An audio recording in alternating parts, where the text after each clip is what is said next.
You were born into a storm you didn't start, but you've been trying to calm it ever since. Somewhere between your first breath and your first heartbreak, a weight settled in your chest, one that didn't belong to you, but that you've carried like it did. Maybe it came in silence. Maybe it came in the form of a parent's sadness, a stranger's cruelty, a moment no one even noticed. But something was passed to you, and you held it. You started calling it your own. The anxiety, the shame, the heaviness in your bones when no one else is around. But what if this pain you've been trying to heal was never yours to begin with? There's a kind of suffering that doesn't scream. It seeps. It drips into your thoughts, into the way you walk, the way you apologize for existing. You don't know where it began, but you know it's shaped the way you breathe, the way you love, the way you disappear when you need someone the most. Maybe you're exhausted, not from your life, but from the roles you inherited. The caretaker, the peacekeeper, the strong one. You wear them so well, people think they're you. But deep down, something's been whispering, "This isn't mine. This doesn't feel like me." And yet, you still carry it, like a ghost memory in your muscles, like a script you never wrote but keep reciting. You look around and wonder why others seem lighter, why their joy looks real, why you feel like you're faking it. Maybe you thought you were broken, but what if you're just full of echoes? What if what you call your pain is really someone else's shadow resting on your skin? And if that's true, what would it mean to finally put it down? What would it mean to no longer heal what never belonged to you? This could be the beginning, not of fixing, not of fighting, but of returning to a self you've never fully met, to a life that feels like your own for the first time. Because maybe the ache you carry isn't the wound. Maybe it's the invitation. You learned early on, to be loved, you must be useful. To be safe, you must be agreeable. To be accepted, you must be small enough to fit inside someone else's expectations.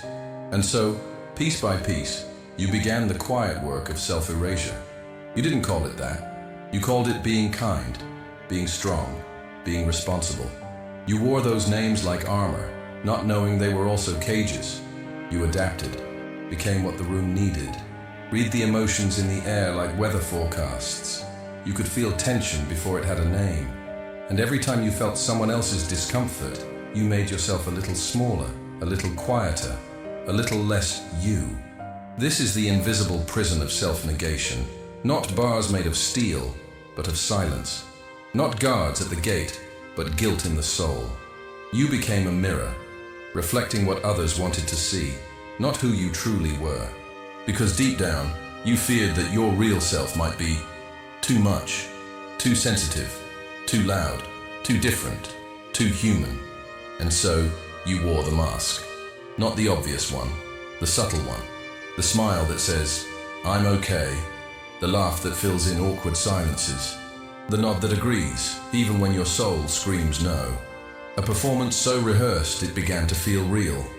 But underneath it all, something aches. A quiet truth pushing at the seams of your persona. You don't quite know who you are anymore, only who you're supposed to be. You walk through life like a guest in your own body, carrying emotions that don't match the moment, tired from battles that were never truly yours. And it begs the question, whose pain are you carrying? Whose fear shaped your choices? Whose rules are you still obeying long after they stop making sense? Sometimes the roles we play aren't chosen, they're inherited. Maybe your family never said it aloud, but you knew. Don't make waves. Don't talk about the past. Don't be the one who breaks the illusion. So you became the one who holds everything together, even as you were coming apart. This is the ghost theater, where people perform scripts passed down for generations, not out of love, but out of fear. You didn't choose this pain, but you made space for it in your chest. You let it decorate your identity. You let it name you. But here's the truth no one tells you. You are not what you've learned to endure. You are not the emotion you absorbed at 5 years old. You are not the shame that wasn't yours but stuck anyway. There is a version of you that existed before the mask. Raw, vivid, alive. And maybe it's still there. Maybe you haven't lost yourself. Maybe you've just been buried beneath the layers. Each time you said yes when you meant no. Each time you apologized for your needs. Each time you smiled when your heart was breaking. That self, the one you forgot, it's not gone. It's waiting. But to find it, you must ask the dangerous questions. The ones that shake the foundation of who you think you are. What parts of you are real, and what parts were survival? What if the life you've built isn't actually yours? What if the pain you've been trying to fix is the result of a role you never agreed to play? This isn't about blame. This is about liberation. Because until you see the mask, you can't take it off. Until you realize the prison was built out of pleasing, you'll keep calling it safety. And until you feel the difference between your truth and someone else's pain, you'll keep living a life that doesn't feel like living. But the moment you see it, truly see it, the walls begin to crack. The illusion starts to dissolve. And in the quiet that follows, you hear something you haven't heard in a long time. Yourself. Not the self others trained you to be. Not the self you edited to be accepted. But the self that simply is. The one who no longer needs to prove, to perform, to carry what was never theirs. Because maybe the first act of healing isn't to fix yourself, but to stop pretending you're broken. What pain have you been carrying that was never truly yours? Write it below like no one's watching. Maybe this is the first time it finally gets seen. There's a kind of pain that doesn't arrive with a warning. It doesn't come with bruises or drama or loud cries. It seeps in, quiet, inherited, faceless, and yet it leaves fingerprints all over your life. You wake up with it. You organize your day around it. You make decisions, who to love, what to avoid, when to stay silent, all with this invisible ache tugging on your spine.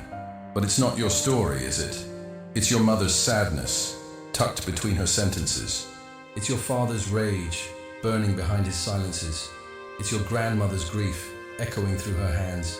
It's generations of wounds that no one dared to name, so they passed them down instead. You didn't ask for this legacy. You didn't choose this pain, but you carry it like a duty. You felt the tension in the room before you even knew what tension was. You learned that love could vanish when voices got loud. You saw the adults break in slow motion, and somewhere, a vow formed inside you. I'll hold this, so no one else has to. That's what so many of us do. We absorb. We protect. We perform wholeness while crumbling inside. Because when you grow up around unspoken trauma, you become fluent in emotional translation. You learn how to read between sighs, how to fix things that were never yours to fix, how to disappear in all the right ways. But it costs something, and the cost is you. The you that never got to cry freely. The you that never felt safe to be uncertain. The you that learned pain was a language, and silence was survival. Psychology might call it emotional enmeshment. Buddhism might call it karmic inheritance. But you just know it as heaviness. A grief that doesn't belong to one moment, but to 1,000 unshed tears across time. This is how pain becomes identity. Not because you chose it, but because no one showed you another way to live. You confuse empathy with self-erasure. You confuse loyalty with self-betrayal. You confuse holding on with being strong. And the body remembers. The body always remembers. Even when the mind forgets the names, even when the memories blur, the nervous system carries the echoes. It's why you flinch at kindness, why you tense up when things are calm, why you sabotage peace when it finally arrives. Because your body doesn't believe it's safe yet. And here's the deepest wound. You think it's your fault.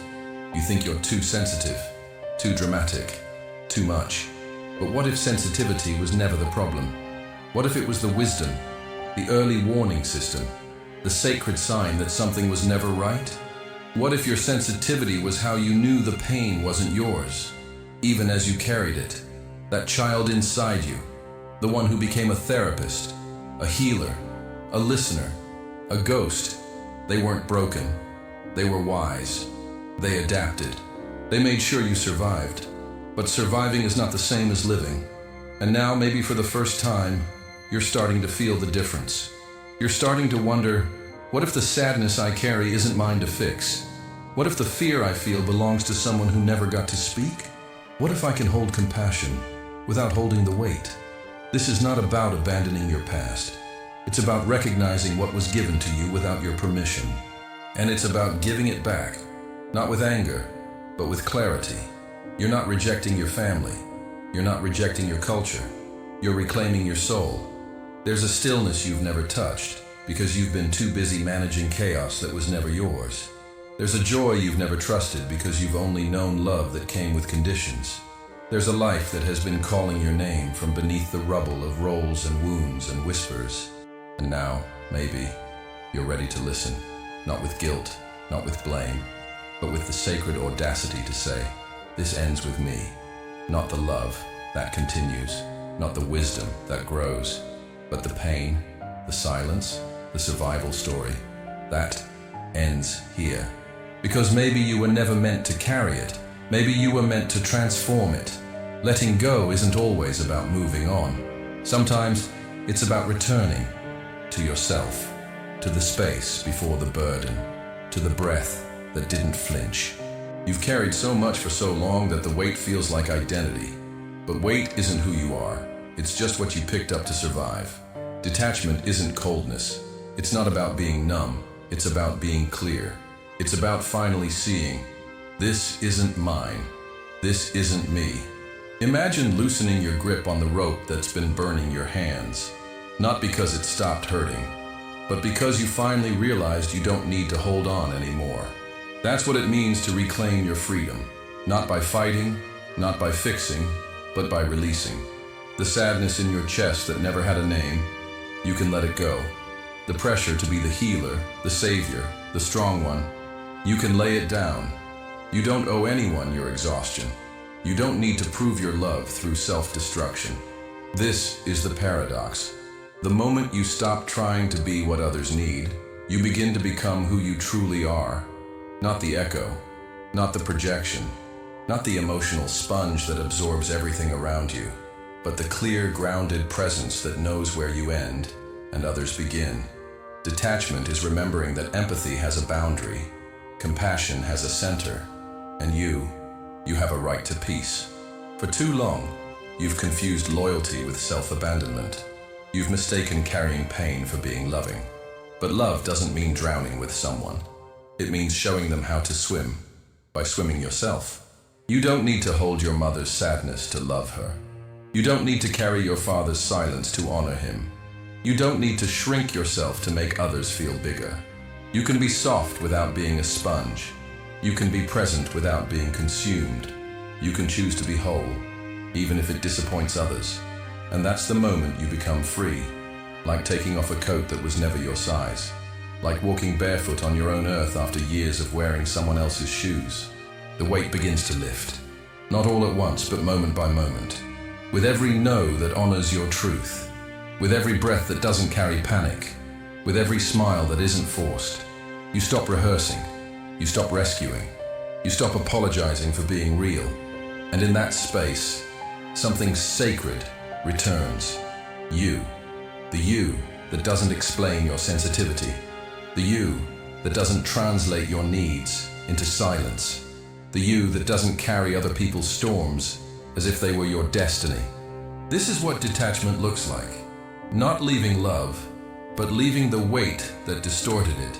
Not escaping connection, but ending the confusion between empathy and erasure. You begin to say, I am responsible for my peace, not your comfort. I can care for you without carrying you. My love is strong enough to let go, because true love starts with truth. And the deepest truth is this: you are not a container for ancestral pain. You are not a sponge for collective suffering. You are not a fix for someone else's wound. You are a soul, sovereign, whole, light. And as you release what was never yours, you don't become empty. You become clear. The fog lifts, the noise quiets. And what remains is not loneliness, it's clarity. You don't need to fight anymore. You don't need to explain. You only need to walk, not away from others, but toward yourself. Because the more you release, the more you return. To your breath, to your truth, to your life. And maybe, just maybe, for the first time, it feels like yours. You don't have to carry it anymore. Not because the pain disappeared, but because you finally see it for what it is, not yours. And with that seeing comes a silence. Not the silence of repression, not the silence of pretending everything's fine, but the silence that heals. The silence that comes after you've stopped running, after you've put the weight down, after you've realized that peace doesn't need to be earned, it only needs to be allowed.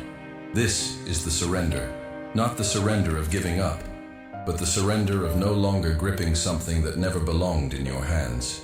There is a moment, quiet, still, almost invisible, when you stop identifying with the pain, when you stop being the character who suffers and become the space that sees, when you no longer ask, "What's wrong with me?"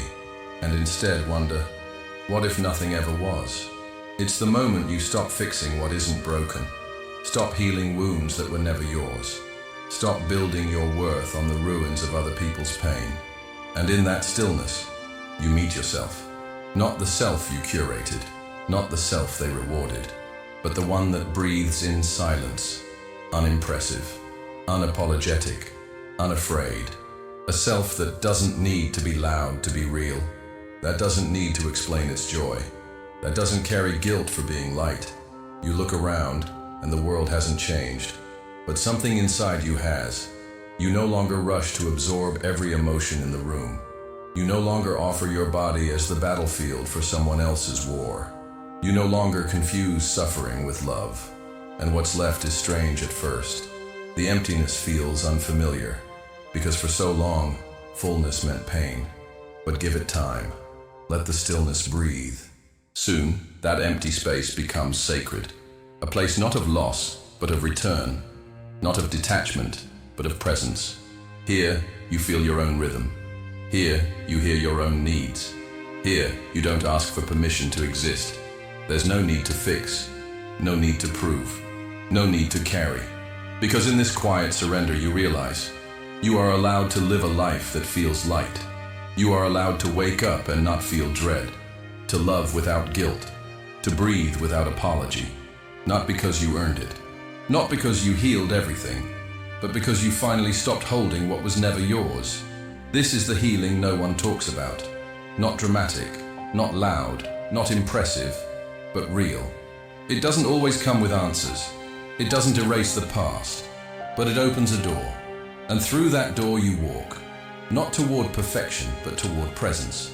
You begin to live, not from fear, but from clarity.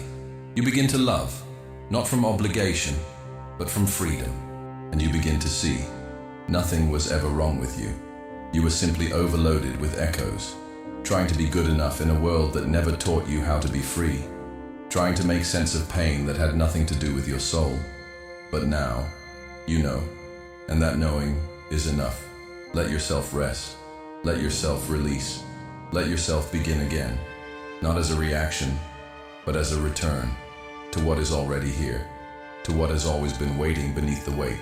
And if there's still doubt, still fear, still the echo of old roles whispering in your ear, just breathe, not to escape, not to fix, but to be.